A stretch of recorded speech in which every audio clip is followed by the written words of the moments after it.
Hi అందరికీ నమస్కారం. నేను మీ పూజిత. ఈరోజు అయితే ఫిష్ పులుసు చేస్తున్నాను అనమాట. చూడండి పులుసు అయితే అవుతుంది. సో ఇట్లా ఉప్పు కారం ఇట్లా కలుపుకొని తర్వాతనే ఈ పులుసు అయినాక ఇందులోకి అయితే వేయాలి. అట్లయితే నీసు వాసన రాకుండా ఉంటుంది.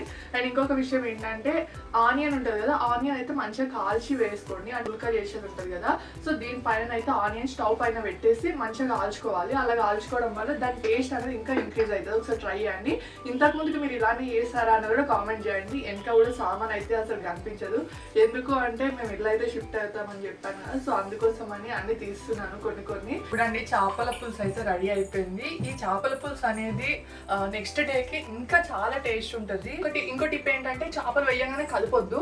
దానిలో కొంచెం సేపు ఉడికిన తర్వాతకి ఇట్లా జస్ట్ మనం గిన్నెతోటే ఇట్లా అనాలి. లాస్ట్ కి జస్ట్ ఇట్లా ఉడికిందా లేదా చూడడానికి మాత్రమే గంట అనేది వాడాలి. నేను మళ్ళీ స్టీల్ గంట వాడుతున్నాను. ఆల్రెడీ పక్కకి స్టిక్ అయితే నచ్చితే ఒక లైక్ చేయండి. అలాగే మన ఛానల్ని సబ్స్క్రైబ్ చేసుకోండి. Thank you for watching.